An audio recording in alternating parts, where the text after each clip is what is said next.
बिस्मिल्लाहिर्रहमानिर्रहीम। अस्सलाम वालेकुम। बहुत से ऐसे क्वेश्चंस जो कि पेशेंट्स के माइंड में प्रेगनेंसी के दौरान आ रहे होते हैं, कॉमन क्वेश्चंस हैं। आज हम उनके बारे में बात करेंगे। मेरा नाम डॉक्टर फ़ातिमा हाशमी है और आप देख रहे हैं health guide by doctor Fatima Hashmi.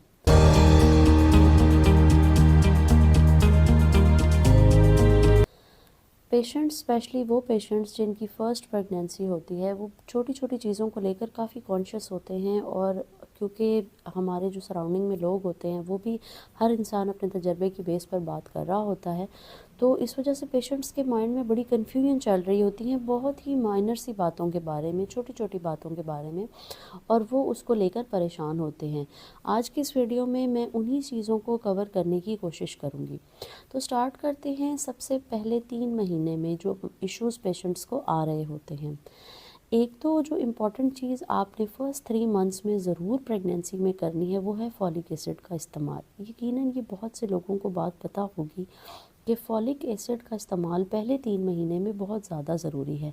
Ideally तो ये है कि आप फॉलिक एसिड अपनी जब प्रेगनेंसी प्लान कर रहे हैं तो उसी वक्त ही लेना स्टार्ट कर दें, लेकिन अगर आपको फिर भी आपने पहले नहीं लिया तो फर्स्ट 3 मंथ्स में ज़रूर लें। उसके अलावा एक और चीज़ वो है डाइट।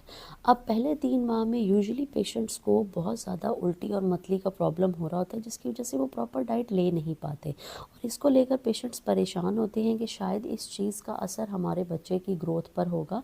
तो ऐसा बिल्कुल भी नहीं है। पहले 3 महीने में अगर आप प्रॉपर डाइट नहीं ले पाते तो इसका कोई असर आपके बच्चे की सेहत पर नहीं होगा।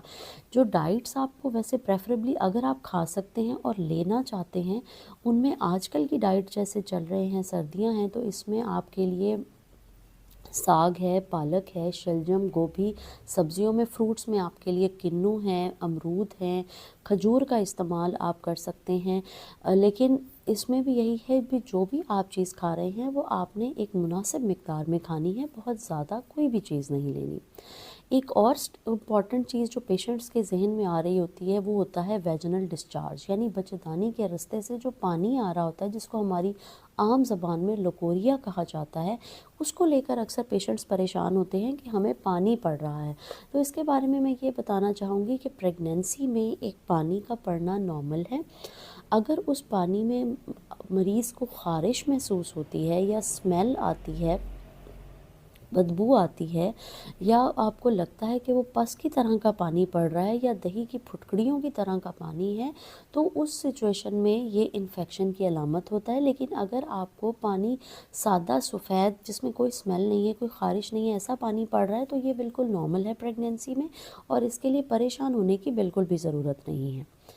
एक और इम्पॉर्टेंट चीज़ जो पेशेंट्स अक्सर सोचते हैं वो ये है कि क्या उनको वर्जिश प्रेगनेंसी में करनी चाहिए। तो बिल्कुल, वर्जिशें, बहुत सी ऐसी वर्जिशें हैं जो आप कर सकते हैं प्रेगनेंसी में, लेकिन कुछ ऐसी सिचुएशंस हैं जिसमें आप वर्जिश नहीं कर सकते। उन सिचुएशंस में जो सबसे पहली चीज़ आती है वो ये है कि अगर आवल नीचे की तरफ है, आपको बताया गया है कि आपके बच्चेदानी का मुंह कमज़ोर है, जिसको हमारी ज़बान में सर्वाइकल इनकॉम्पिटेंस कहते हैं, या फिर अगर पेशेंट को टाइम से पहले दर्दे लगने का मसला है, तो उसमें भी वो एक्सरसाइज नहीं कर सकता, वरना दौरान हमल आप एक्सरसाइज कर सकते हैं, उसका कोई मसला नहीं है। अब सीढ़ियाँ चढ़ने के बारे में भी पेशेंट्स कंसर्न होते हैं कि क्या हम प्रेगनेंसी में सीढ़ियाँ चढ़ सकते हैं। तो सीढ़ियाँ चढ़ने में कोई प्रॉब्लम नहीं है, लेकिन उसमें भी यही है कि आप एहतियात करें ताकि गिरने से बचें। अब बच्चे की हरकत के बारे में भी क्वेश्चन किया जाता है। तो 5वें महीने में यूजुअली बच्चे की हरकत महसूस होना शुरू हो जाती है। जो फर्स्ट प्रेगनेंसी होती है, पहली प्रेगनेंसी, उसमें अमूमी तौर पर 18 से 20 हफ्तों में, और जो दूसरी प्रेगनेंसी है उसमें 16 से 18 हफ्तों पे बच्चे की हरकत महसूस होना शुरू हो जाती है। और ये शुरू में कम होती है, हल्की होती है, और आहिस्ता आहिस्ता बढ़ती जाती है, और लास्ट के जो 3 महीने हैं उसमें जो है ना, बच्चे की हरकत 8 से 10 दफ़ा हो जाती है यूजुअली, बढ़ के दिन में इससे भी ज़्यादा हो सकती है, लेकिन अगर इतनी भी हो तो वो ठीक है। हाँ, अगर आपकी रूटीन की मूवमेंट्स, जो बच्चे की हरकत आपको हो रही है, उससे अगर आपको लगता है कि हरकत कम है, तो फिर आपको अपने डॉक्टर से रुजू ज़रूर करना चाहिए।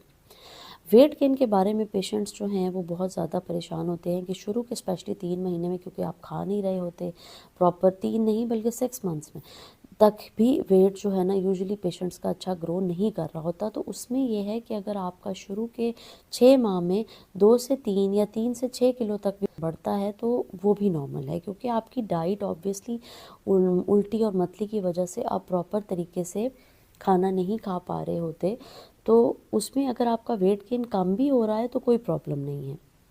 مین جو ویٹ گین ہونا ہے وہ ماں اور بچے دونوں کا لاسٹ کے 3 منتھس میں ہوتا ہے، اس میں آپ کی ڈائٹ ابھی بہتر ہو جاتی ہے، کیونکہ الٹی اور متلی کا مسئلہ حل ہو جاتا ہے اور پیشنٹ بھی پراپر انٹیک کر سکتا ہے، اس سے بچے کی گروتھ بھی ٹھیک ہوتی ہے۔ ایک اور چیز جو یہاں امپورٹنٹ ہے وہ یہ ہے کہ سونا کس پوزیشن میں چاہیے۔ تو سونے کے لیے جو آپ کی بیسٹ پوزیشن ہے وہ بائیں جانب کروٹ لے کر لیٹنے کی ہے۔ اب بائیں جانب کروٹ لے کر لیٹنا کیوں ضروری ہے؟ کیونکہ جب آپ سیدھے لیٹتے ہو تو آپ کی جو مین آپ کی خون کی شریانیں ہیں جو بڑی، ان کے اوپر آپ کے بچے دانی کا پریشر پڑ جاتا ہے، جس کی وجہ سے بچے کو خون کی سپلائی کم ہو جاتی ہے۔ تو اگر آپ الٹا لیٹو گے تو بچے کی الٹی کروٹ پہ لیٹو گے تو بچے کو خون کی سپلائی بھی بہتر جائے گی، تو یہ اس چیز کا بھی اس کی گروتھ پر اچھا اثر پڑتا ہے۔ ایک جو امپورٹنٹ مت کہہ لیں یا ایک پریکٹس ہے ہمارے ہاں، وہ یہ ہے کہ اگر 9th منتھ میں دردیں نہیں لگ رہی تو پیشنٹس کو کیسٹر آئل پلا دیا جاتا ہے۔ یہ بڑی ایک کامن پریکٹس ہے ہمارے ہاں، سمجھا جاتا ہے کہ دردیں لگ جائیں گی اور نارمل ڈلیوری ہو جائے گی۔ تو یہاں میں آپ کو یہ بتاؤں گی کہ پلیز کیسٹر آئل سے اوائڈ کیجیے۔ کیسٹر آئل استعمال کیا جاتا ہے وہ قبض کو ختم کرنے کے لیے کیا جاتا ہے۔ جب پریگنینسی کی کنڈیشن میں کیسٹر آئل پیا جاتا ہے تو وہ نہ صرف ماں کی بلکہ بچے کی آنتوں کی حرکت کو بھی تیز کر دیتا ہے، جس کی وجہ سے بچے کا بہت رسک ہوتا ہے کہ وہ پیٹ میں پخانہ کر دے۔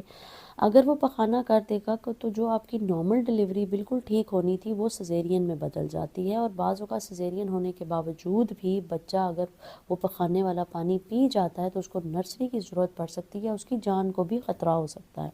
تو کیسٹر آئل ایک بہت ہی خطرناک چیز ہے، اس سے بے شک دردیں لگ جاتی ہیں لیکن الٹیمیٹلی اس کا آپ کو اور آپ کے بچے کو نقصان ہوتا ہے۔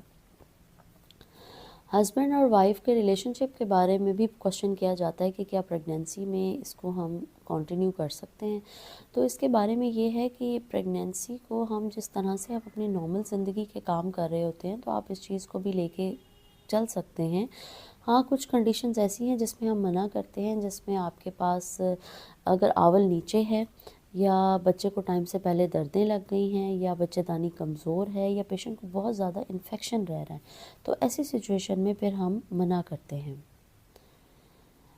اس کے علاوہ ایک متھ جو کہ ہمارے ہاں پایا جاتا ہے وہ یہ ہے کہ پین لیس ڈلیوری جو ہے وہ نہیں کروانی چاہیے، کیونکہ اس سے بھی کمر میں ٹیکا لگتا ہے اور پھر اس کے بعد کمر کا درد کنٹینیو رہتا ہے۔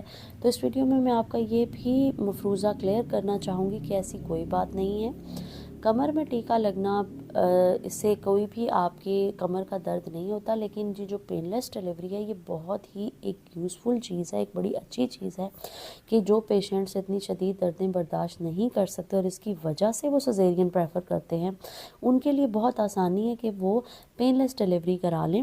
اچھا، پین لیس ڈلیوری کے بارے میں یہ بھی سوچا جاتا ہے کہ شاید پینز نہیں ہوتی، تو ایسا نہیں ہے۔ پینز اسی طرح سے آ رہی ہوتی ہیں جیسے ایک عام عورت کو دردوں میں آتی ہیں، صرف ایپیڈیورل کا یہ فائدہ ہوتا ہے کہ اس میں آپ مریض کو درد محسوس نہیں ہوتا، باقی آپ اس کو ٹچ کریں تو اس کو محسوس ضرور ہوگا، صرف اس کو تکلیف محسوس نہیں ہوتی۔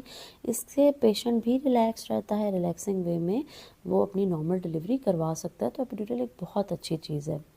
یہ تھی آج کی ویڈیو۔ میں نے کوشش کی کہ جو کامن کوسچنز ہیں ان کو میں کور کر سکوں۔ مزید اگر آپ کے ذہن میں کوئی کوسچن ہے اس سے ریلیٹڈ تو آپ کمنٹ سیکشن میں کر سکتے ہیں۔ نیکسٹ ویڈیوز کے لیے چینل کو ضرور سبسکرائب کیجیے۔ بہت شکریہ۔ Take care. اللہ حافظ۔